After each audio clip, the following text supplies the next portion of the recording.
Hello! Welcome back, this is Serpentstare, this is Magic 2014.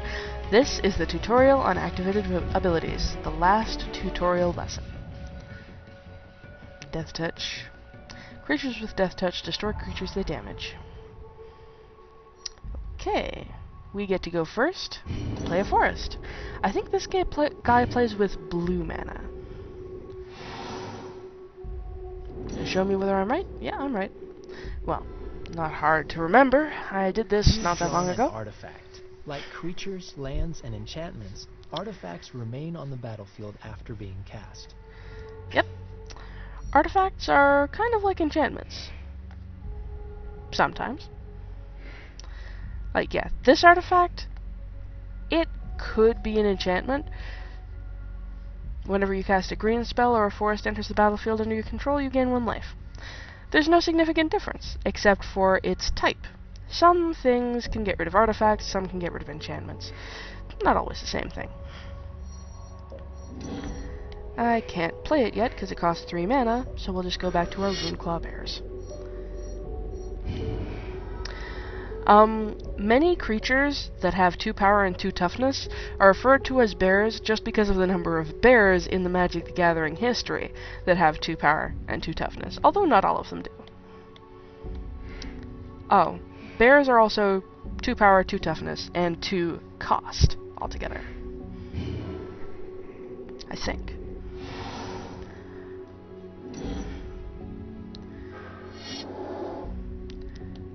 Kraken Hatchling. 1 blue mana, 0 power, 4 toughness. This creature can't damage anything, but it can defend. And, having 0 power doesn't kill a creature, only having 0 toughness does.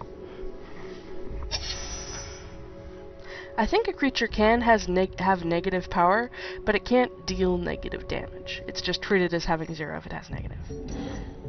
I may be wrong about that, though. It's possible that they just can't have it at all. Okay, now we're gonna play the Staff of the Wild Magus. Whenever you cast a green spell or a forest enters the battlefield under your control, you gain 1 life. That sounds pretty good to me. I like gaining life. No need for me to attack with that. The blocker would just eat the attack and it'd be fine. I have no way to finish it off, so there's no need for me to attack. Watercourser. The Watercourser is a 2/3, 2 power, 3 toughness, that can get +1/-1 until the end of the turn. So, if he puts 1 mana into it on any particular turn, it can become a 3/2.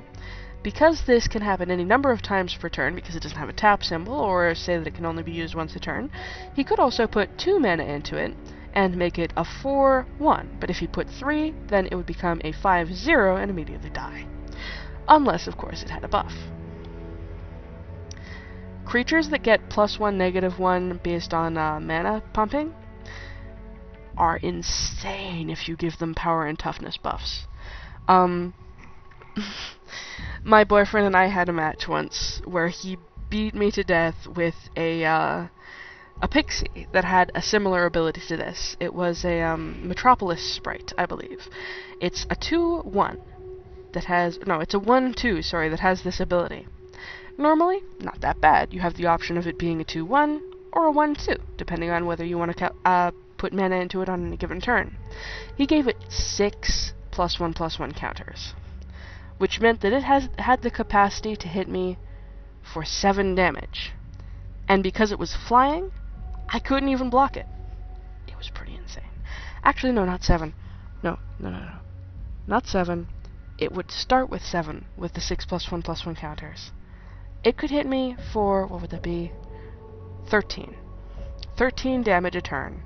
And because it was flying, I couldn't block it. I didn't have reach on the field. Your opponent has cast a creature with an activated ability. At any time, your opponent will be able to spend a blue mana to give Watercourser +1/-1 until end of turn. Activated abilities like that can be played at instant speed. So basically they go on the stack just like instants do. Oh hey, right. The Bone Splitter. Fun times.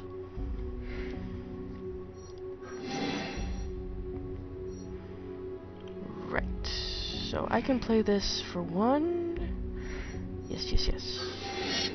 So play the bear, play this for 1, and then equip it for 1. And it's going to tell me all about the equipment when I play it.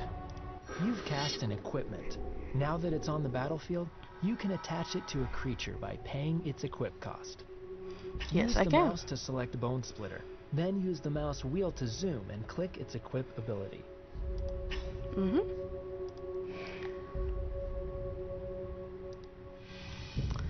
And I can equip the bear. Means the bear will be wielding the axe. And that gives it a +2 to its power. Attack! The great thing about equipments, as compared to enchantment auras, is that, oh, we're gonna kill one another. Well, you're gonna see it in a moment. Even though the creature carrying it is gone, Bone Splitter remains on the battlefield, and you'll be able to equip it to a new creature. Yeah, enchantment auras go away when the thing they're enchanting goes away. Equipments don't. A bear can pick up, or any other creature really, can pick up an equipment that another creature dropped, as long as it's on your side.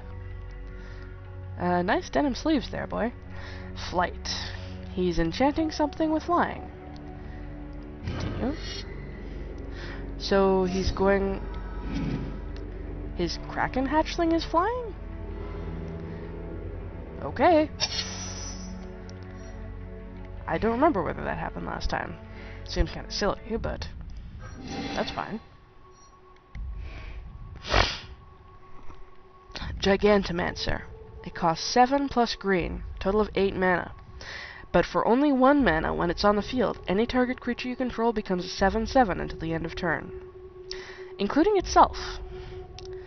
But because that only costs 1 mana and isn't a tap effect, you can do that once for every mana you have available on every turn.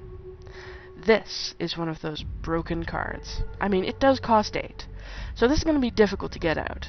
But, spoilers, there's another card that I'm about to get shortly that's going to bring that all out a lot sooner. And it makes really powerful effects like that that are not balanced to their instance cost.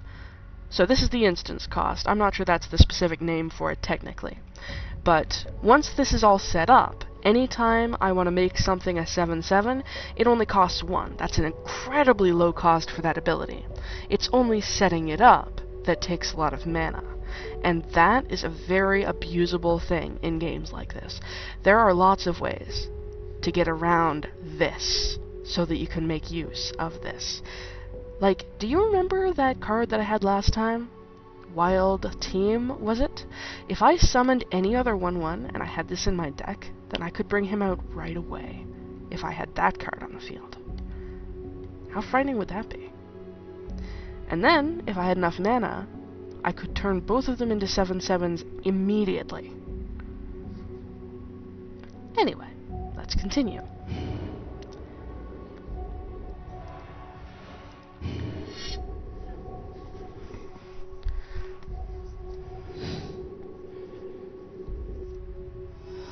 Oh, right. Why did I attack? I knew that he was going to block me. Oh well, it's not important. He didn't manage to deal any damage to my bear, so that's only going to cause me trouble if he summons something that can attack me right away and I don't have my bear available to block. What's this? Return target creature to its owner's hand. Okay, so he's going to make me pick up my bear again. So then it couldn't block whether I had it on the field or not. That kind of spell is referred to as a bounce. It's basically a counter for, well, things like this that have a high casting cost but are otherwise very powerful. It's also a great way to get rid of something which is annoying you and has lots of counters on it. Because, well, the counters don't stay there the second time it's cast. It would have to accrue those counters all over again. Okay, let's play the Rune Claw Bear again. This also means that I can't attack with it this turn because of its summoning sickness. So he's saved himself the nuisance of being attacked this turn. Useful, because I'm about to destroy his flying creature.